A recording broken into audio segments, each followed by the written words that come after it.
বর্তমানে আপনারা জানেন যে গ্রীষ্মকাল চলছে, আর গ্রীষ্মকাল মানে হলো প্রচন্ড ধুলা ময়লা। আবার কখনো রাতে ঘুমিয়ে গেছেন, হঠাৎ করেই দেখা যাচ্ছে কারেন্ট চলে যায় এবং শরীরে ঘেমে ঠান্ডা লেগে যায়। শুধু তাই নয়, এই সময় যেহেতু ধুলা ময়লা বেশি বাতাসে উড়ে, তো আমাদের শরীরের যে ইমিউন সিস্টেম রয়েছে, যেটা মূলত রোগ প্রতিরোধ সহ বেশ কিছু কাজ করে, তো এই ইমিউনিটি সিস্টেম বা ইমিউন সিস্টেমটা আমাদের এই ধুলা ময়লা অথবা আপনার কোনো জীবাণুতে যেরকম স্বাভাবিক প্রতিক্রিয়া দেখানোর কথা, এটা তার চাইতে অনেক বেশি পরিমাণে প্রতিক্রিয়া দেখায়, যার কারণে একটা সমস্যা তৈরি করে। সেই সমস্যাটার নাম হলো অ্যালার্জিক সমস্যা। আর এই অ্যালার্জিক সমস্যা থেকে আরো একটা যে সমস্যা তৈরি হয় সেটা হলো শ্বাসকষ্ট। মূলত কোল্ড অ্যালার্জি থেকেই আমরা শ্বাসকষ্টের যে প্রভাবটি রয়েছে সেটা আমরা দেখে থাকি। তো আজকের এই ভিডিওতে আমি কিছু ঔষধের ব্যাপারে এবং এই গ্রীষ্মকালীন যে শ্বাসকষ্ট রয়েছে, গ্রীষ্মকালীন যে আপনার অ্যালার্জিক সমস্যা রয়েছে, এইটা সমাধান করার জন্য হোমিওপ্যাথিতে পরীক্ষিত, কার্যকর এবং সুন্দর কিছু ওষুধ রয়েছে, যে ওষুধগুলো কোনো পার্শ্ব প্রতিক্রিয়া নেই, কিন্তু আপনার সমস্যাটা স্থায়ীভাবে দ্রুত সমাধান করতে পারে। এরকম কিছু ঔষধের ব্যাপারে আজকের এই ভিডিওতে আমি কথা বলবো। তো বিষয়টি হলো যে আপনার যদি এরকম সমস্যা থেকে থাকে, তাহলে এটার জন্য কি ধরনের ব্যবস্থা নিতে পারেন। এই ধুলা ময়লা থেকে যদি আপনার শ্বাসকষ্ট বা আপনার অ্যালার্জিক প্রবলেম হয়, সেক্ষেত্রে কি কি ওষুধ খেতে পারেন, সেটা নিয়ে আজকের এই ভিডিওতে আমি বিস্তারিত কথা বলবো। প্রথমত বিষয় হলো যে এই ধরনের সমস্যার কথা যদি বলা হয়, তাহলে সর্বপ্রথম সবার আগে যে ওষুধটির নাম আসবে সেই ওষুধটির নাম হলো আর্সেনিক অ্যাল্ব। এই আর্সেনিক অ্যাল্ব এই ওষুধটা মূলত কাজটাই হলো যে তাদের প্রচন্ড রকমের হাসি হয়, হাসির সাথে আপনার নাকের ভিতরে ছলছল করে কাঁচা পানি আসে এবং এই সর্দি কাশি তারা একদমই সহ্য হয় না। হাসি তার নিত্য সঙ্গী। মাঝে মাঝে অনেক ক্ষেত্রে দেখা যায় যে গলা শুকিয়ে যায়, এই ধরনের কিছু সিমটমও সাধারণত দেখা যায়।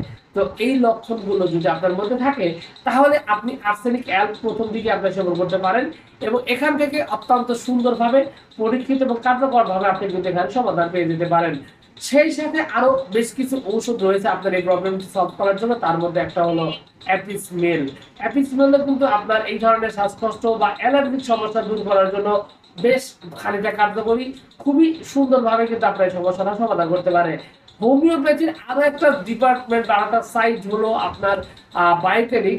এই বায়োকেমিকের মধ্যেও কিন্তু আপনার এই প্রবলেম সলভ করার জন্য ওষুধ রয়েছে, সেটার নাম হলো ন্যাট্রামিউন। এক্ষেত্রে আপনার এই হঠাৎ করে হাসি কাশি সর্দি শ্বাসকষ্ট সমস্যা শুরু হলে, সেক্ষেত্রে কিন্তু আপনি এই ন্যাট্রামিউনের মাধ্যমে খুব ভালো সমাধান পেতে পারেন। আর যদি আপনার হাতে সময় কমই থাকে, রোগটা হঠাৎ করেই রোগটা একদমই নতুন অবস্থায়, তরুণ অবস্থা, মানে বলা নাই কনে হঠাৎ করেই আপনার শ্বাসকষ্ট প্লাস হলো আপনার এই যে আপনার অ্যালার্জির সমস্যা দেখা যাচ্ছে, এই ধরনের লক্ষণ যদি আপনার হঠাৎ করে দেখা দেয়, তাহলে আর একটা হোমিওপ্যাথির মধ্যে একটা বলা চলে যে অত্যন্ত কার্যকরী একটা ওষুধ, নাম হলো একোনাইট ন্যাপালিস বা একোনাইট ন্যাপ। এই একোনাইট ন্যাপ ওষুধটিও কিন্তু ইমার্জেন্সি, দ্রুত এবং নতুন রোগের ক্ষেত্রে বলা চলে যে একটা পরীক্ষিত ওষুধ, খুবই সুন্দরভাবে আপনার এই সমস্যাটি সমাধান করে দিতে পারে। সেই সাথে আরো বেশ কিছু ওষুধের মধ্যে অন্যতম একটি শ্রেষ্ঠ ঔষধ, যে ওষুধটির নাম হলো ফেরামফস। এটি একটি বায়োকেমিক ওষুধ। এই বায়োকেমিক ওষুধটি কিন্তু আপনার দ্রুত শ্বাসকষ্ট কমানোর জন্য বেশ ভালো সুনাম রয়েছে এবং সাধারণত ঠান্ডা সর্দি কাশির সাথে জ্বর থাকলেও এটা খুব ভালোভাবে কাজ করে।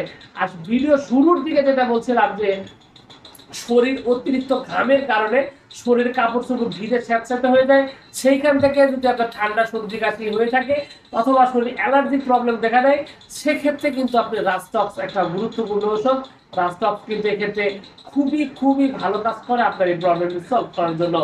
তবে আপনার মূলত হোমিওপ্যাথিতে এই ধরনের প্রবলেম সমাধানের জন্য অনেক অনেক ওষুধ রয়েছে। আপনার রোগগুলো যদি সিম্পল সাধারণের মধ্যে থাকে এবং আপনার যদি এই ওষুধগুলোর লক্ষণের সাথে মিল থাকে, তাহলে আপনি এই ওষুধগুলো আপনি সেবন করতে পারেন। ওষুধগুলো হোমিওপ্যাথি যে কোনো ফার্মেসি থেকেই আপনি খুঁজে পাবেন। তবে আপনার রোগটা যদি দীর্ঘদিনের হয়, পুরাতন সমস্যা হয় এবং আপনার যদি শারীরিক কোনো কন্ডিশন যদি অন্যরকম থাকে, সেক্ষেত্রে আপনাকে অবশ্যই অবশ্যই একজন হোমিওপ্যাথি ডাক্তারের সাথে কথা বলে তারপরে সঠিক ওষুধটি যাচাই করে আপনাকে ওষুধ সেবন করলে, তাহলে আপনি এখান থেকে স্থায়ী সুন্দর একটা সমাধান পাবেন। তো সবকিছু মিলিয়ে এইটুকু ছিল আজকের ভিডিও। আশা করছি পুরো তথ্যগুলো আপনার কাছে অনেক অনেক বেশি ভালো লেগেছে। আর যদি লেগে থাকে অবশ্যই ভিডিওতে একটু লাইক দিয়ে, আর চ্যানেলে প্রথমবার যদি এসে থাকেন অবশ্যই চ্যানেল সাবস্ক্রাইব করবেন। কোনো প্রশ্ন, কোনো মতামত, কোনো অভিযোগ যদি থাকে, তাহলে অবশ্যই কমেন্টস করে জানাতে পারেন। তো ভিউয়ার্স, আপনাদের সকলকে অনেক অনেক ধন্যবাদ। আসসালামু আলাইকুম।